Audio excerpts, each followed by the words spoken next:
بسم الله الرحمن الرحيم الحمد لله رب العالمين والعاقبة للمتقين والصلاة والسلام على سيدنا محمد وآله وصحابه أجمعين. فقد قال الله تعالى في القرآن العظيم: وأعينهم تفيض من الدمع حزنا ألا يجدوا وما ينفقون. فقد قال رسول الله صلى الله عليه وسلم: لا يلج النار رجل بكى من خشية الله حتى يعود لبن في الضرع. அளவற்ற அருளாளனும் நிகரற்ற அன்புடையனுமாகிய அல்லாஹு தாலாவின் திருநாமம் கொண்டு ஆரம்பம் செய்கிறேன். வான் வையம் புகழ் அனைத்தும் வேக வல்லோனாகிய வல்லோன் அல்லாஹு தாலா ஒருவன் மீது மட்டுமே என்றென்றும் முறைத்தாகட்டுமாக. நபிகள் பெருமானார் ஸல்லல்லாஹு அலைஹி வஸல்லம் அன்னாரின் மீதும் அன்னாரின் வழி வந்த உத்தம சத்திய சஹாபாக்கள், தாபிஈன்கள், தபஅ தாபிஈன்கள், நாதாக்கள், ஷுஹதாக்கள், அவுலியாக்கள், உலகத்தில் பிறந்த மூமினான முஸ்லிமான ஆண்கள் பெண்கள் அனைவர்கள் மீதும், குறிப்பாக நம் அனைவர்கள் மீதும் அல்லாஹ்வுடைய அன்பும் அருளும் என்றென்றும் குன்றாமல் குறையாமல் நிலவட்டுமாக. ஆமீன். அஸ்ஸலாமு அலைக்கும் வரஹ்மத்துல்லாஹி வபரகாத்துஹு. உலகத்தில் பிறந்த மனிதர்கள் அனைவரும் செய்யாமல் இருக்கக்கூடிய ஒன்று, எல்லா சூழலிலும் அவர்கள் அதிலிருந்து தவிர்க்க முடியாத ஒரு நிலைப்பாடு என்றால் மனிதனுடைய அழுகை. மனிதன் பிறந்ததிலிருந்து இறப்பு வரை ஏதேனும் ஒரு காரணங்களுக்காக அழுகக்கூடியவனாகத்தான் இருக்கிறான். தன் குடும்பத்தாரில் யாரேனும் இறந்து விட்டால் மனிதன் அழுகிறான். தன்னுடைய வியாபாரத்தில் நஷ்டம் ஏற்பட்டால் மனிதன் அழுகிறான். தனக்கு தாங்க முடியாத நோக்காடு வந்து விட்டால் மனிதன் அழுகிறான். தன்னுடைய தேர்வில் அவன் நினைத்த மார்க்குகள் கிடைக்காவிட்டாலோ அல்லது ஃபெயிலாகி விட்டாலோ மனிதன் அழுகிறான். இப்படியாக மனிதன் அழுவதற்கு அவன் வாழ்நாளில் நிறைய காரணங்கள் உண்டு. ஆனால் இஸ்லாமிய மார்க்கம் அழுகை நன்மை என்று சொல்கிறது. எதற்காக? அல்லாஹ்விற்காக அழுதல், அல்லாஹ்வின் அச்சத்தின் வெளிப்பாட்டால் அழுதல். இந்த அழுகைக்கு மார்க்கத்தில் இபாதத்து என்பதாக சொல்லப்பட்டிருக்கிறது. அல்லாஹ்விற்காகவும் இஸ்லாமிய மார்க்கத்திற்காகவும் நல்லொழுக்க மேம்பாட்டுக்காகவும் அழுகுதல் என்பது அது இபாதத்தாக மார்க்கத்தின் பார்வையில் இருப்பதால் உலகத்தில் பிறந்த மூமினான முஸ்லிமான மக்கள் அந்த நிலைப்பாட்டை, அந்த அழுகையை அழாமல் இருப்பதில்லை. அல்லாஹ் இது குறித்து நிறைய செய்திகளை, தகவல்களை குர்ஆனின் மூலமாக சொல்லுகிறான். நபிகள் நாயகம் ஸல்லல்லாஹு அலைஹி வஸல்லம் அவர்கள் இது குறித்து பேசியிருக்கிறார்கள். குர்ஆன் இப்படி பேசுகிறது: வஅய்யுனுஹும் தஃபீது மினத் தம்இ ஹஸனன் அல்லா யஜிது மா யுன்ஃபிகூன். நற்காரியங்களுக்காக செலவு செய்ய முடியவில்லையே என்று நினைத்து அழுதவர்களாக அந்த நபித்தோழர்களின் ஏழைகள் திரும்பி போனார்கள் என்று அல்லாஹ் இந்த வசனத்தில் குறிப்பிடுகிறான்.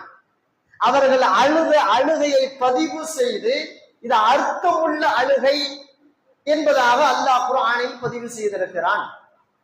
நபிகள் நாயகம் ஸல்லல்லாஹு அலைஹி வஸல்லம் அவர்கள் இது குறித்து இப்படி சொல்வார்கள். அதாவது லா எலிஜுன் நார ரஜுலுன், ஒரு மனிதனுக்கு நரகமே தீண்டாது. அவன் யார் என்றால் பகா மின் ஹஷியத்தில்லாஹ், அல்லாஹ்வின் அச்சத்தால் அவன் அழுகிறான்.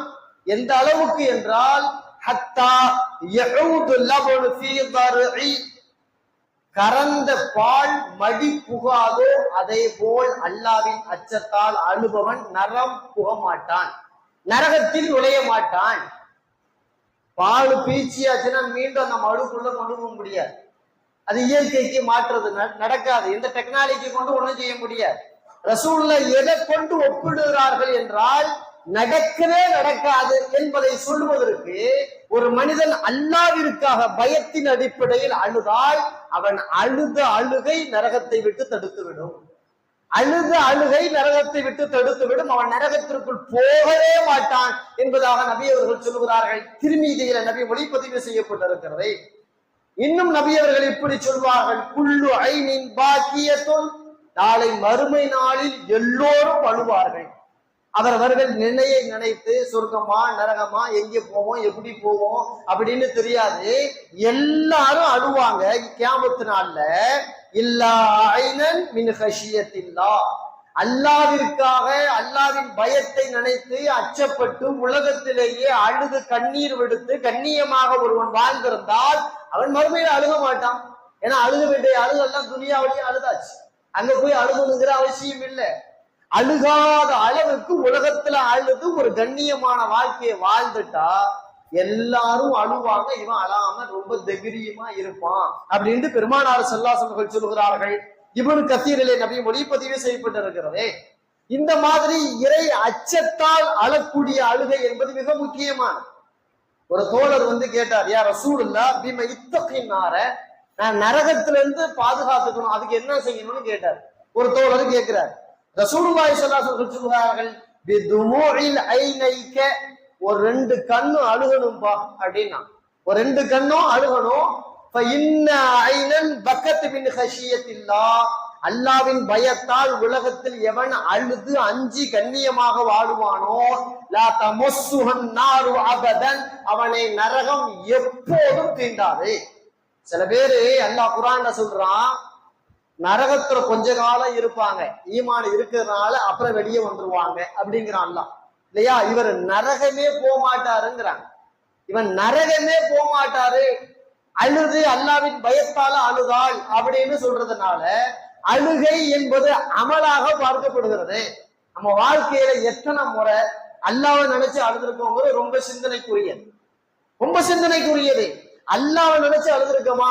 அல்லாஹ் நாளைக்கு நம்மளை என்ன செய்வான், நம்முடைய கபூர் வாழ்க்கை எப்படி, மகஷர் வாழ்க்கை எப்படி, சொர்க்கமா நரகமா தெரியலையே, நாம எவ்வளவு பாவம் பண்ணியிருக்கோம், அதையெல்லாம் எப்படி எடை பார்ப்பான், அப்ப நிலை என்ன ஆகும் அப்படின்ட்டு யார் யாரோ எதையோ நினைச்சு அழுகுறோமே, என்னைக்காவது நம்மளை பத்தி நாம சிந்திச்சு அல்லாஹ்வுடைய நிலையில நாம என்ன நினைச்சு அழுதுருக்கிறோமாங்கிறது மிக சிந்தனைக்குரியது. பெருமானார் ஸல்லல்லாஹு அலைஹி வஸல்லம் அழுத அழுகை ஏராளமானது, எக்கச்சக்கமானது. பாவம்னா என்னன்னே தெரியாது பெருமானார் ஸல்லல்லாஹு அலைஹி வஸல்லம் அவர்களுக்கு. பாவத்தினுடைய நிழல் கூட பட்டது கிடையாது. அப்படிப்பட்ட நபி அவர்கள் ஏராளமான முறை அழுதிருக்கிறார்கள். குறிப்பாக அபூதாவுதுல நபிமொழி வருது, ரசூலுல்லாஹி ஸல்லல்லாஹு அலைஹி வஸல்லம் தொழுகையில நின்றானா அழுவாங்களாம்.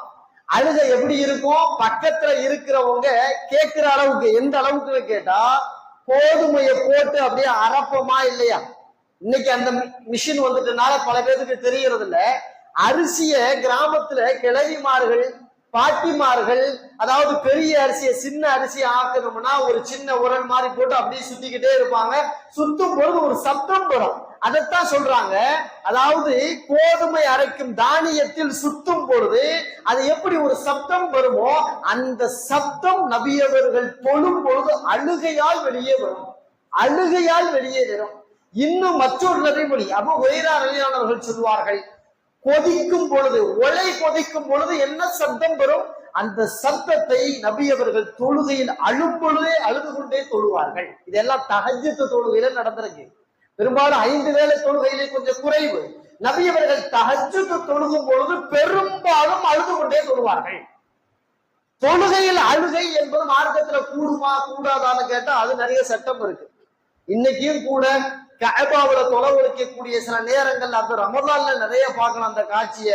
இமாம் தொலை வைக்கும் பொழுதே திணறி திணறி ஓதி அழுதுகிட்டே தொலை வைக்கிறார். பார்க்கலாமா இல்லையா? யதார்த்தத்தை பார்க்கிறோமா இல்லையா? அவர்கள் அரபு மக்கள், அவர்களுக்கு அந்த மொழி தெரிகிறது. இமாம் அழுகிறாரு, அதை கேட்டு இருக்கக்கூடிய பின்னாடி இருக்கக்கூடிய மக்களும் அந்த வசனங்களை வரும்பொழுது அழுகிறாங்கன்னு வருது.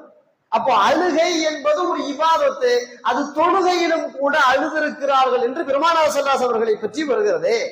அதே போல பெருமானார் ஸல்லல்லாஹு அலைஹி வஸல்லம் இபாதத்துல மட்டும் அழுதாங்கன்னு அர்த்தம் இல்ல, கபிரிஸ்தானுக்கு போனாலும் அழுவாங்க. இன்னைக்கு நம்ம நிலையெல்லாம் கபிரிஸ்தானை பத்தி அல்லாஹ் அக்பர் சொல்ல முடியல. கபிரிஸ்தானுக்கு போனாதான் உலக பேச்சு நிறைய இன்னைக்கு நாம பேசிக்கிட்டு இருக்கிறோம். ஏதோ நமக்கெல்லாம் மௌத்தே வராத மாதிரி நாமெல்லாம் மௌத்தா போகாம நேரடியா டைரக்டா அல்லாஹ் போய் சந்திச்சிருவோம் அப்படிங்கிற மாதிரி நம்மளுடைய கபருக்கு போகும்பொழுது நம்முடைய வருகை நிலை வேற மாதிரி இருக்கு. இப்னு மாஜாவுல, முஸ்னத் அஹ்மதுல, அதே போல தஃசீர் தாரிகுல் கபீர்ல எல்லா நூல்லையும் இப்படி ஒரு செய்தி பதிவு செய்யப்பட்டது. பெருமானார் ஸல்லல்லாஹு அலைஹி வஸல்லம் ஒரு கபிரிஸ்தானுக்கு ஜனாசாவோட போனாங்க. ஜனாசாவை கீழே வச்ச உடனே ரசூலுல்லாஹ் உட்கார்ந்தாங்க.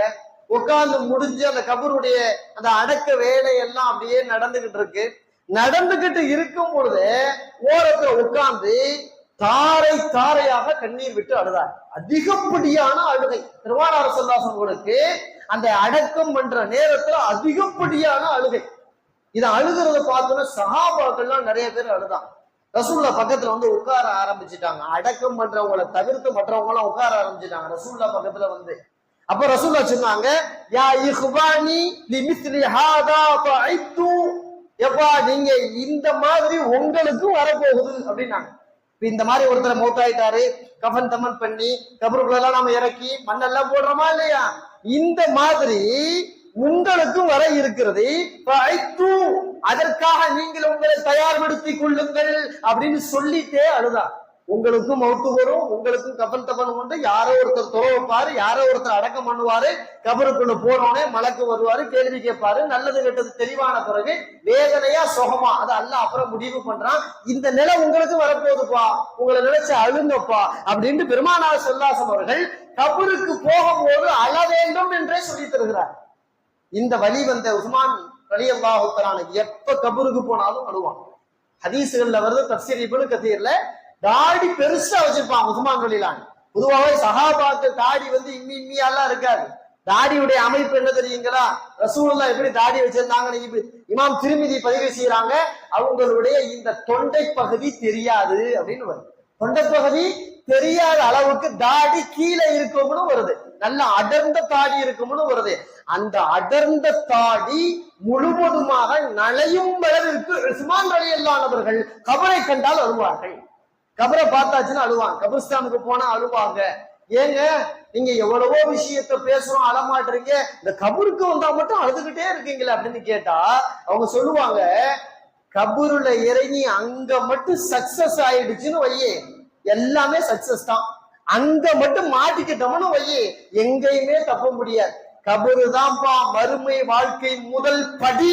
அங்க வெற்றியா தோல்வியா என்ற தீர்மானம் இறுதி வரை அதுதான் என்ற அந்த பயம் எனக்கு வருகிறது. அதனால் நான் தோல்வி அடைந்து விடுவோனோ கபர் வாழ்க்கையிலே என்று நினைக்கிறேன். என்னை அறியாமல் அழுகி வருகிறது. உஸ்மான் ரலியல்லாஹு அவர்கள் சொல்வார், ஜனாதிபதியா இருந்த போது அழுதாங்கன்னு வருது. அதுக்கு முன்னாடி அழுந்தது பெரியாக பேசப்படாவிட்டாலும் ஜனாதிபதியா வந்த போது ஒரு நாட்டினுடைய தலைமகன் என்ன செய்யறாரு பாப்போமா இல்லையா?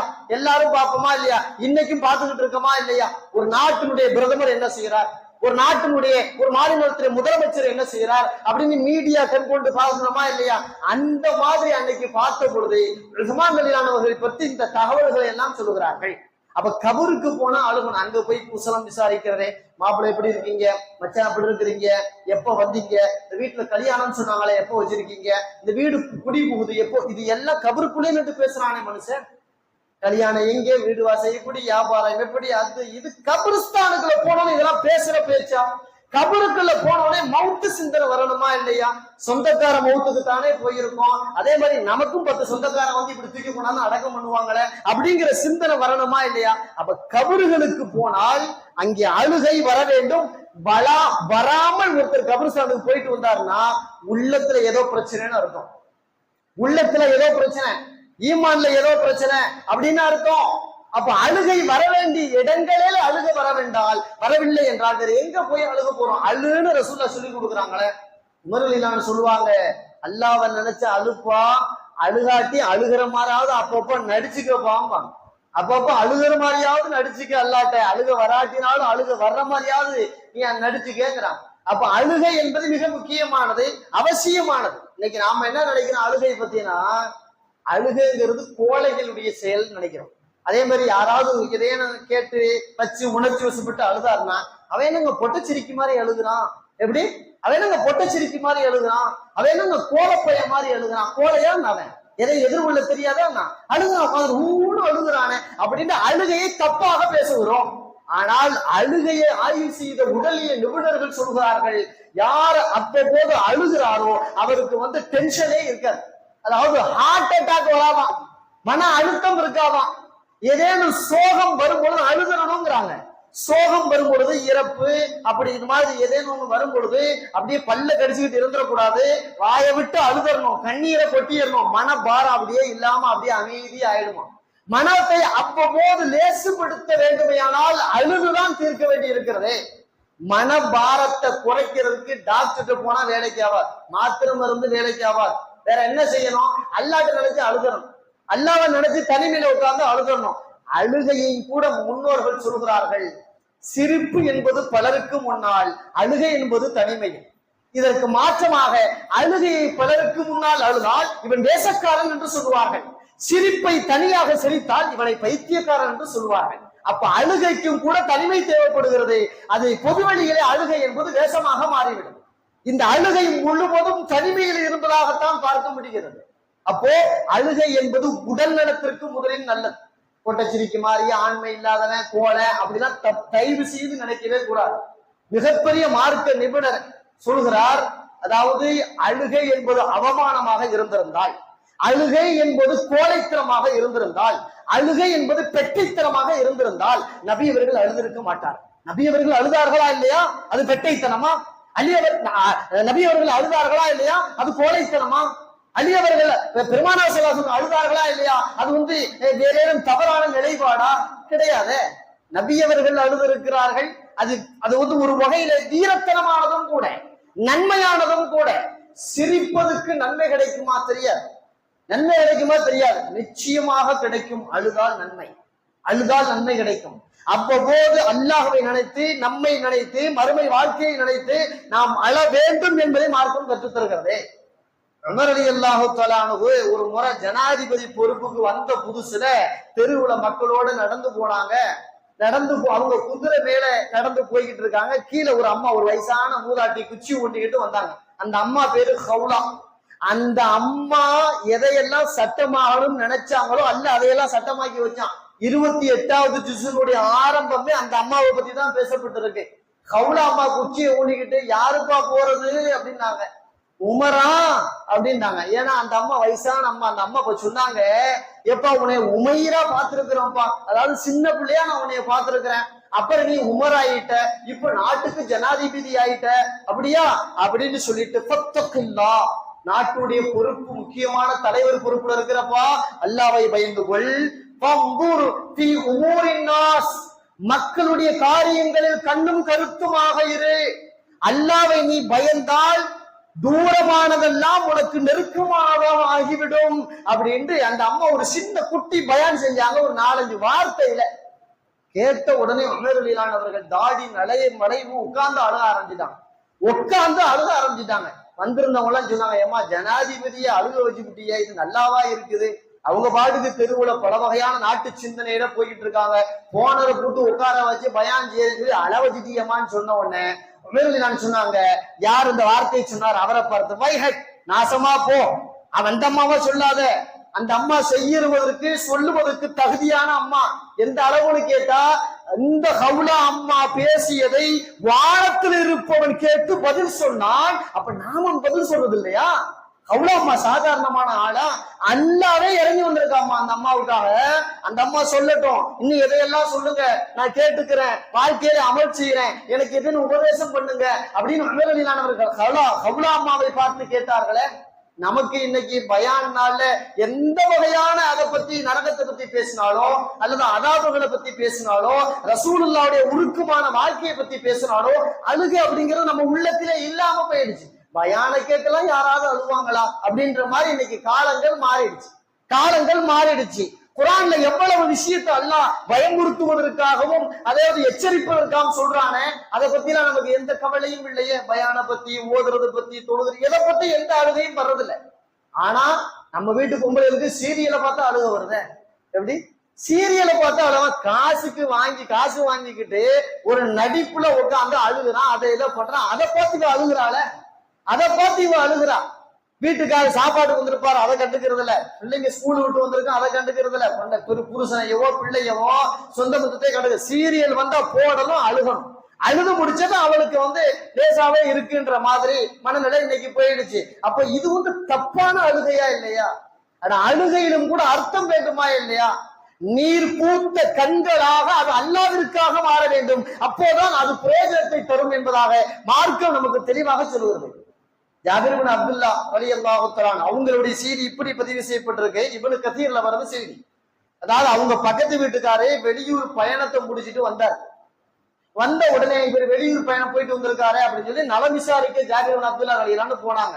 அவர் சொன்னாரு, வெளியூர் பயணம்லாம் நான் போயிட்டு வந்தேன். முன்ன மாதிரி ரசூல்லா காலத்துல மாதிரிலாம் மக்கள் இல்ல. மக்கள் நிறைய பிளவுபட்டு போயிருக்கிறாங்க. ஒரே கொள்கையில இல்ல. ரசூலுல்லாஹ் சொன்ன கொள்கையில இருந்து நிறைய பிளவுபட்டு போயிருக்கிறாங்க. மக்கள் நிறைய பித்அத்தை ஃபாலோ பண்ண ஆரம்பிச்சிட்டாங்க. நூதனத்தை அவங்கவுங்க விருப்பத்துக்கு மார்க்கத்தை ஒரு விதமா பேச ஆரம்பிச்சு ஃபாலோ பண்ண ஆரம்பிச்சிட்டாங்களே அப்படின்னு சொல்லி கவலைப்பட்டார். இது கேட்ட உடனே ஜாபிர் இப்னு அப்துல்லா ரலியல்லாஹு உட்கார்ந்து அழுதாங்க, அழுதுகிட்டே இருந்தாங்க.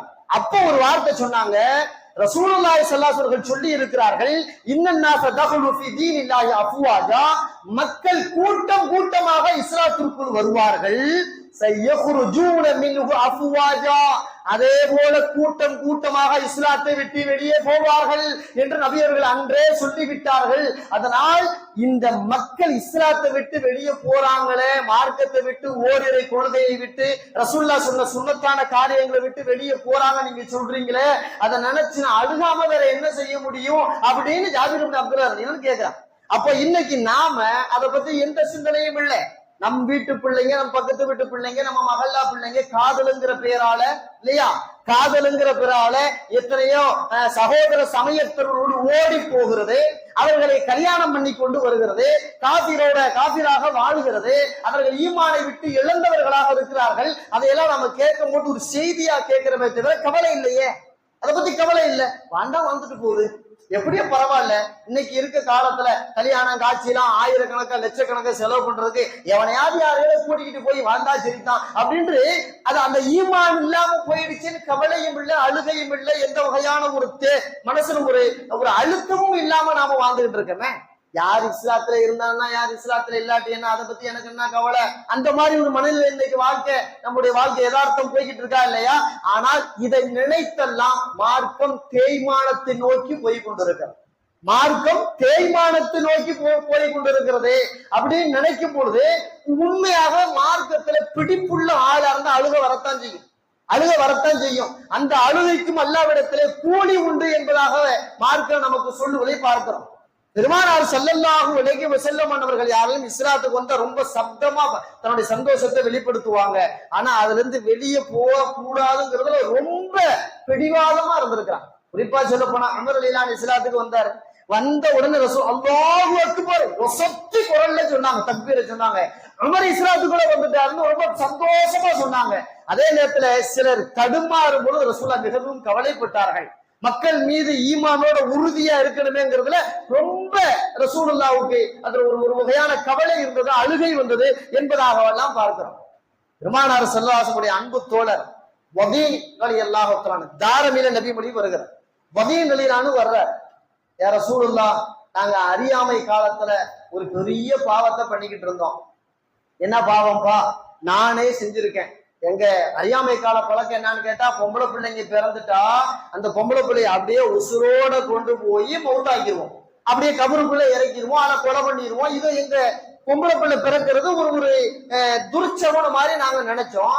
எனக்கும் ஒரு பொம்பளை பிள்ளை பிறந்துச்சு. அவர் சொல்றாரு, எனக்கும் ஒரு பொம்பளை பிள்ளை பிறந்துச்சு, ஆனா எனக்கு பிடிக்கல. அது பொம்பளை பிள்ளை, அது அதாவது பால் குடிக்கிற பருவம் தாண்டி, பேசுற பருவம் தாண்டி ஒரு 6-7 வயசு வந்துருச்சு. அது வரைக்கும் என் மேல எனக்கு அந்த பிள்ளை மேல வெறுப்பு தான் இருந்துச்சு. எப்படியாவது கொண்டு போடணும்னு நினைச்சுக்கிட்டே இருந்தேன். அதே மாதிரி ஒவ்வொரு முறையும் என்கிட்ட வரவும் பேசும், கொல்றதுக்கு எனக்கு சரியான நேரம் கிடைக்கல. ஒரு நேரத்துல மகளை கூப்பிட்டு கொஞ்சி குழாவி நடிப்புக்காக பேசி முடிச்சுட்டு என் பின்னாடி வாமான்னு கூப்பிட்டேன். என் பிள்ளை என்னை நம்பி வந்தா எங்க ஊருக்கு வெளிப்புற ஒரு கிணறு இருந்துச்சு, புடிச்சு தள்ளுனேன். தள்ளும் பொழுது வாப்பா என்னை தள்ளுறீங்களேன்னு சொல்லி அந்த பச்சை பிள்ளை ஒரு 6-7 வயசு பிள்ளை அழுகுது, இழுக்கும் பொழுது கத்துது, கதறுது. உடலையே மனசு இறங்கலையா, அப்படியே தள்ளிட்டு வந்துட்டேன். மிகப்பெரிய மோசம் சொல்லி இப்பதான் எனக்கு விளங்குது அப்படின்னு சொல்லி ரசூலுல்லாஹ்ட்ட சொல்லிக்கிட்டு அழுதுகிட்டு இருந்தார். அப்ப ரசூலுல்லாஹி ஸல்லல்லாஹு அலைஹி வஸல்லம் அழுதாங்க. இந்த கதையை கேட்டு அவருடைய நிலையை கேட்டு அழுதாங்க. அப்ப அழுகும் பொழுது பக்கத்துல இருந்த தோழர் சொன்னாரு, ஏப்பா ரசூலுல்லாஹ்ட்ட வேற ஏதாவது வந்து கேட்கப்படாதா? உன் கதையெல்லாம் சொல்லி நீனும் அழுது ரசூலுல்லாஹையும் அழ வைக்கிறியப்பா, ஏப்பா இப்படி பண்ற அப்படின்னு கேட்ட பொழுது ரசூலுல்லாஹ் சொன்னாங்க, அவரை விட்டுருப்பா, அவரை விட்டுரு. இன்னஹு யஸ்அலுஹு அம்மா அஹம்மஹு, அவர் உள்ளத்துல கவலைய அழுத்திக்கிட்டு இருக்குப்பா, அதை பத்தி தான் அவர் என்கிட்ட கேட்கிறாரு. கேட்கட்டும், அவர் அதை பத்தி சொல்லும், அவர் கவலையெல்லாம் வெளியே கொட்டட்டும், அழுகட்டும், அவர் மனசு பாரம் இல்லாம ஆகட்டும். அவர் செஞ்ச பாவத்தை நினைச்சு இப்ப வருந்துறாரா இல்லையா?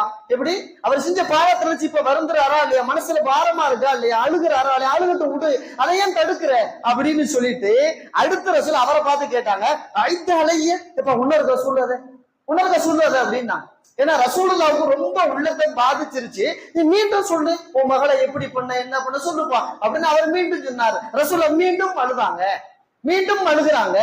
இந்த மாதிரி வாழ்க்கையில நம்ம எவ்வளவு பாவங்களை பண்ணியிருப்போம். தன் மனைவி மக்களுக்கு எதிராக, தனக்கு எதிராக எவ்வளவு பாவங்களை, சிறுக்குல, விதத்துல, பாவமானதுல எவ்வளவு போயிருப்போம். நினைச்சு ஒரு நேரமாக அழுகணும்னு என்ன வர வேண்டாமா? அந்த ஒரு நிலைப்பாடு வர வேண்டாமா? இன்னைக்கு டெல்லியில இவ்வளவு மக்கள் போராடிக்கிட்டு இருக்காங்க, சத்தியத்துக்காக போராடுகிறார்கள். போராடி பல பேர்கள் மாண்டு கொண்டு இருக்கிறார்கள். அந்த இறப்பை நினைத்து இங்கே இருந்து நாம் அழுகணுமா வேண்டாமா? சத்தியத்துக்காக, மாணவர்களுடைய படிப்புக்காக போராடுகிறார். சத்தியத்திற்காக அந்த மாணவர்கள் எவ்வளவு கனவு கண்டிருப்பார்கள், வருங்காலத்தில் திறமையான மருத்துவனாக நான் வர வேண்டும் என்பதாக. அவர்களுடைய அந்த எண்ணத்தை எல்லாம் அவர்கள் தப்பான மனிதர்கள், அமைச்சர்களாக இருப்பவர்கள் கிள்ளி போடும் பொழுது வேதனையும் துக்கமும் வராமல் இருக்குமா என்ன? அழுகையும் கண்ணீரும் வராமல் இருக்குமா என்ன? இன்னைக்கு டெல்லியில அவ்வளவு பேர் போராடுகிறார்கள். அடிக்கும், உதைக்கும், ஏச்சுக்கும், பேச்சுக்கும் ஆளாகி போராட்டம் இன்று வரை தொடர்ந்து கொண்டிருக்கிறது. அதை நினைத்து நாம் இன்று அழுவதற்கு, அவர்களுக்காக துஆ செய்வதற்கு கடமைப்பட்டிருக்கிறோம். எங்கேயோ நடக்குது, எனக்கு என்ன? கிடையவே கிடையாது. நம் வீட்டு பிள்ளைகளும் அதை எதிர்கொள்ள வேண்டுமா இல்லையா? ஒரு பிள்ளை மருத்துவர் ஆகணும்னா இன்றைய இந்தியாவுல நீட் தேர்வுல பாஸ் ஆகணும். அதுவும் அந்த நீட் தேர்வு நேர்மையாக நடக்கல, துபாக்கூராதான் இன்னும் நடக்குது. அந்த தேர்தல் அந்த நேரங்கள்ல அந்த வினாத்தாளுகளை கசிய விட்டு தேவையானவனுக்கு மட்டும் சொல்லி அதை தகுதியே இல்லாட்டால் நீட்ல பாஸ், அவன் அடுத்து MBBS MS போகும்பொழுது மருத்துவத்துறை நாசமாய் போகுமா இல்லையா? இதை நினைத்துத்தானே இன்றவர்கள் போராடுகிறார்கள். ஆனா இன்னைக்கு பேஸ்புக் திறந்தாலே இன்னைக்கு இதுதான் வருது. டெல்லியில் இளைஞர்கள் ஜனநாயகத்திற்காக போராடுகிறார்கள். தமிழ்நாட்டில் இளைஞர்கள் ஜனநாயகன் அந்த டிக்கெட் கிடைப்பதற்காக போராடுகிறான் என்பதா? எவ்வளவு அருவருப்பான நிலை! ஒரு படம் பார்ப்பதற்கு இவன் போராடுறான், ஆனா உரிமைக்காக, ஜனநாயகம் பாதுகாக்கப்பட வேண்டும் என்பதற்காக, கல்வி சீர்குலைய கூடாது என்பதற்காக அவன் அங்கே அழுகிறான், கூக்குகிறான், கத்துகிறான். அவன் எவ்வளவு உன்னதமான அமலை செய்கிறான் என்று பார்க்கணும். அங்க இருப்பவனுக்கு சாப்பாடுக்காக, டெல்லியில இருந்து சாப்பாடு இல்லாம கஷ்டப்படுறதுக்காக மும்பையில இருந்து ஆர்டர் பண்ணி சாப்பாடு அங்க உள்ளவனுக்கு அந்த இன்டர்நெட் மூலியமாக காசுகளை பே பண்ணி அங்க சாப்பாடு போகுது. அங்க நிறைய சாப்பாடுகள் கொடுக்கப்படுது. நிறைய முக்கியமான பிரபுகள், அதாவது நல்ல உள்ளம் படைத்த நடிகர்கள் கூட அங்கே போராட்ட களத்திலே உட்கார்ந்து அமர்ந்து கத்திக் கொண்டு இருக்கிறார்கள் என்றால் இவர்களுக்காக இங்கே நாம் அழ வேண்டும், அல்லாஹ் இடத்திலே துஆ செய்ய வேண்டும். இதுதான் அர்த்தமுள்ள அழுகையாக இருக்கும். அதாவது பெருமானார் ஸல்லல்லாஹு அலைஹி வஸல்லம் உபை இப்னு கஅப் ரலியல்லாஹு அன்ஹு கூப்பிட்டான். ஒரு மிகப்பெரிய காரி, ரசூலுல்லாஹ் காலத்திலே பெரிய காரிங்க. ரசூலுல்லாஹ்வை சிறப்பா ஓதுற ஆளுன்னு சொன்னவங்க உபை இப்னு கஅப் ரலியல்லாஹு அன்ஹு. அவரை கூப்பிட்டு எப்பா இந்த வசனத்தை ஓதுப்பாண்டா. யா ரசூலுல்லாஹ், உங்களுக்கு தான் வஹி வருது, நீங்க தான் இறை தூதர், நீங்க ஓதி நாங்க கேட்டா பரவாயில்ல, என்னைய ஓத சொல்றீங்களே அப்படின்னு கேட்ட உடனே ரசூலுல்லாஹ் சொன்னாங்க, அல்லாஹ் உன்னை ஓத சொல்லி என்னை கேட்க சொன்னான் அப்படின்னா. அல்லாஹ்வே சொன்னான்பா உன்னை ஓத சொல்லி என்னை கேட்க சொல்லி அப்படின்னா. உன்னை அவரு கேட்டாரு, சம்மானிலக்கு யா ரசூலுல்லாஹ், உங்ககிட்ட என் பேர் அல்லாஹ் சொன்னானா, உபைன்னு சொன்னானா, உபை இப்னு கஅப்னு சொன்னானா? நான் அப்படின்னு ரசூலுல்லாஹ் சொன்னாங்க. தாரை தாரையாக உபை இப்னு கஅப் ரலியல்லாஹு அன்ஹு அழுதார். என் பேரை என்ன படைச்சவன் சொல்லிட்டானே, என்னையே என் படைச்சவனே சொல்லிட்டானா, அல்லாஹ்விடத்தில் என் அந்தஸ்து எவ்வளவு உயர்வானதாக இருக்கிறது. அந்த ஆனந்த கண்ணீர் வடித்தார்கள். அல்லாஹ்வே என் பேரை சொல்லி மெச்சிரான் அப்படின்னு ஆனந்த கண்ணீர் வடித்தார்கள். அது அர்த்தமுள்ள ஆனந்த கண்ணீர். ஆனால் இன்னைக்கு தமிழ்நாட்டுல ஒரு அமைச்சர் ஆனந்த கண்ணீர் வடிக்கிறார். எப்படி தெரியுங்களா? மொதோசோவுல என்னுடைய ஹீரோவனுடைய படத்தை பார்க்க போறேன் அப்படின்னு சொல்லி அவர் அழுகிறாரு. அதை ஒருத்தன் கேமரா எடுக்கிறான், அதை பேஸ்புக் வாட்ஸ்அப்ல போடுறான். அது வந்து ரீல்ஸ், அது ஃபேமஸ் ஆகுது இல்லையா? இதுவா ஆனந்த கண்ணீர்? ஏப்பா, ஒரு அற்பமான பாவமானதை செய்யற முஸ்லீமே அதான் இங்க கவனிக்க தந்தது. ஒரு முஸ்லீம், ஒரு ஈமான்தாரி, ஒரு களிமா சொன்னவன் அதை அழுகிறத ஓரத்துல இருந்து அழுதா பரவாயில்ல, அழுகிறத மொத்த உலகமும் பாக்குற மாதிரி படம் பிடிச்சு போடுறானே. இன்னைக்கு அழுகையை பத்தி பேசணுங்கிறத அவர் தான் இன்னைக்கு டாப்பா நிக்கிறார். ஏன்னா இப்படி எல்லாம் வித்தியாசமா இன்னைக்கு நம்மளால அழுகிறான். இதுக்கு மேல எங்க தலைவர் நடிக்க மாட்டார், இதுதான் அவருடைய இறுதி படம், அதனால் நாங்கள் திருவிழாவாக கொண்டாட போகிறோம் அப்படின்னு சொல்லிட்டு பல அமைச்சர்கள் அவர்கள் தகுதியும் தரத்தையும் மீறி அவரு ஒரு 3 மணி நேரத்துக்கு நான் அமைச்சர் இல்லைங்கிறாரு ஒரு ஆள். எப்படி 3 மணி நேரத்துக்கு நான் அமைச்சர் கிடையாது, இப்ப நான் வந்து எங்க தலைவரை குஷிப்படுத்துற மாதிரி போறேன் அப்படின்னு அவரு போறாரு, அவரு பேட்டி கொடுக்கிறாரு, அவரு அழுகிறாரு. இதுல என்னன்னா அவருடைய ரசிகர்கள் பல பேர் நினைக்கிறான், இந்த அமைச்சர் முந்தி அழுது படம் எடுத்து போட்டானே, நம்ம அழுதுருந்தா நமக்கு பேரெல்லாம் நினைச்சிருக்குமேங்கிறான். எப்படி இது? இந்த வேசத்தனமான அழுகை, இது வந்து நடிப்புத்தனமான அழுகை, இது வந்து பாவத்தனமான அழுகை, அல்லாஹ்வுக்கு வெறுப்பை ஊட்டுகின்ற அழுகை. இத அழுது ஒருத்த முஸ்லீம் படம் போடுறானா அவர்கிட்ட ஈமானுடைய நிலையை கேள்விக்குறி, ஈமானுடைய நிலை கேள்விக்குறி. அருவருப்பான நிலைப்பாடா இல்லையா? கொஞ்சம் யோசிக்க வேண்டிய தருணத்தில் இருக்கிறோமா இல்லையா? இந்த மாதிரி அழுகை என்பது ஹராமான அழுகை. பாவத்துக்கு செய்யறத நினைச்சு நானும் செஞ்சுட்டு இந்த பாவத்தை அப்படிங்கிற பொழுது அதுக்கு ஒரு பெருமையான அழுகன்னா அது பெருமை மோசமானது, அது ஷைத்தானுக்குரியது. இன்னைக்கு தலைப்பில் ஓதன வசனம் சஹாபாக்கள் எதுக்கெல்லாம் அழுதுருக்காங்கன்னு பாருங்களேன். தபூக்கு யுத்தம், பெருமானார் ஸல்லல்லாஹு அலைஹி வஸல்லம் நிதி திரட்டுறாங்க, எல்லாரும் வந்து கொடுக்குறாங்க, அவங்கவுங்க நிதியை கொடுக்குறாங்க. சில ஏழை தோழர்கள் வந்தாங்க, ஒண்ணுமே கொடுக்க முடியாது, அவங்க வந்தாங்க. அதாவது தபூக்குங்கிறது மதீனாவுல இருந்து ஒரு நீண்ட தூரம் வைங்களேன், ஒரு நீண்ட தூரம் நடந்தெல்லாம் போக முடியாது. பாலைவனத்துல நடக்கிறது சாதாரணமானதல்ல, நடந்தெல்லாம் போக முடியாது. எல்லாரும் வாகனம் இருந்தா மட்டும் வாங்க போன்ட்டாங்க. அவங்கவுங்க வாகனத்தை ரெடி பண்ணிக்கங்க, போருக்கு வாங்க, நிதி கொடுங்கன்றாங்க. சில தோழர்கள் வந்தாங்க, ரசூலுல்லாஹ்ட்ட கேட்டாங்க, யா ரசூலுல்லாஹ் அஹ்மில்னா, நாங்களும் போருக்கு வர்றோம், கொடுக்கறது எங்கிட்ட ஒண்ணும் இல்ல, போர்ல வந்து நாங்க கலந்துக்கிறோம், நாங்க போறதுக்கு ஒரு ஒட்டகம் ஏதாவது தாங்கன்னு கேட்டாங்க. அஹ்மில்னா, எங்களுக்கு ஏதாவது வாகனம் தாங்க அப்படின்னு கேட்டாங்க. உடனே ரசூலுல்லாஹ் சொன்னாங்க, வல்லாஹி அல்லாஹ்வின் மீது சத்தியமாக, லா அஜிது மா அஹ்மிலுக்கும் அலைஹி, உங்களுக்கு கொடுத்து உதவுற அளவுக்கு வாகன வசதி ஏன்டையும் இல்லப்பான்னுட்டான். ஏன்டையும் இல்ல. அப்போ போருக்கும் போக முடியாது, நிதியும் நம்மகிட்ட கொடுக்கறதுக்கு வசதி இல்ல அப்படின்னு நினைச்சு தான் வீட்டுக்கு போகும்போது அழுதுகிட்டே போனாங்க. அதைத்தான் அல்லாஹ் இந்த சொல்றான், அவர்கள் வீடுகளுக்கு கவலையோடு அழுது கொண்டே திரும்புகிறார்கள். அல்லாஹ் இந்த போருக்காக, இந்த இஸ்லாத்திற்காக, இந்த மார்க்கை வளர்த்தெடுப்பதற்காக என்னால் எதுவும் கொடுக்க முடியவில்லை, போரிலும் கலந்து கொள்ள முடியவில்லை, எதுக்கும் பக்கச்சவனாக நான் ஆகிவிட்டேனே என்று நினைத்து அவர்கள் அழுது கொண்டே வீட்டுக்கு திரும்பினார்கள் அப்படின்னு அல்லாஹ் இங்கே குர்ஆன்ல அவங்க அழுகை பெருமைக்குரியது என்று பதிவு செய்கிறான். இது வல்லவா சிறப்பான அழுகை, இது வல்லவா அல்லாஹ் புகழுகின்ற அழுகை, இது வல்லவா சொர்க்கத்திற்கு அவர்களை இழுத்து செல்லும் அழுகை, இது வல்லவா பிறருக்கு பாடத்தை கற்பிக்கும் அழுகை. இந்த அழுகை இஸ்லாத்தின் பார்வையில் மிகுந்த மதிப்புக்குரியது. பள்ளிவாசலுக்காக வந்திருக்கிறாங்க, மதரசாவுக்காக வந்திருக்காங்க, ஏழைகளுக்காக வந்திருக்காங்க, பள்ளிவாசலை தேடி நிறைய உதவிகள் கேட்டு வர்றாங்க. இருக்கிறவங்க கொடுத்துடுறாங்க, இல்லாதவங்க எல்லாரும் கொடுக்குறாங்க. பள்ளிவாசல் கட்ட, மதரசாவுக்கு, எத்தீம்கானாவுக்கு, ஏழை குமருக்கு, அதுக்கு இதுக்குன்னு கொடுக்குறாங்களே, நம்மகிட்ட ஒண்ணுமே இல்லையே அப்படின்னு நினைச்சு ஒருத்தர் கொடுக்க முடியல நினைச்சு ஒரு சொட்டு அழுதாலும் அந்த அழுகைக்கும் கூலி உண்டு. கொடுத்தவங்களுக்கு என்ன கூலி கிடைக்குமோ அதே கூலி கொடுக்க முடியவில்லையே என்று, நான் ஏழையாக இருக்கிறேனே என்று அவன் கொடுக்க முடியாததற்கு கவலைப்பட்டு அழுதார், அதற்கும் கூலி உண்டு என்று மார்க்கம் நமக்கு கற்றுத் தருகிறது. அதனாலதான் மார்க்கம் வந்து ஏழைக்கு நன்மை கிடைக்கும், பணக்காரனுக்கும் நன்மை கிடைக்கும். தர்மத்தை பொறுத்தவரை தர்மத்தை பொறுத்தவரை உங்களிடத்தில் இருந்தால் அள்ளி தாருங்கள். அள்ளி கொடுக்கும் அளவிற்கு மனம் இல்லையா, அதாவது உங்களுடைய வசதி இல்லையா, அப்படி என்றால் வந்தவர் காரியம் சிறப்பாகட்டும் என்று நினைத்து ஒரு சொட்டு கண்ணீர் விட்டு துவா செய்தாலும் அதற்கும் கூலி உண்டு. அந்த அடிப்படையில் தான் சொல்லுகிறோம். அதாவது இந்தியா முழுக்க அந்த டெல்லியின் போராட்டத்தை போல, அழுகையை போல இந்தியா முழுக்க அல்லாஹ் பரவச் செய்வானாக. அவர்கள் எதற்காக போராடுகிறாரோ அவர்களுக்கு அல்லாஹ் வெற்றி கிடைக்கும் வரை அவர்கள் போராட்டம் கைவிடாமல் ஓங்கி ஓங்கட்டுமாக.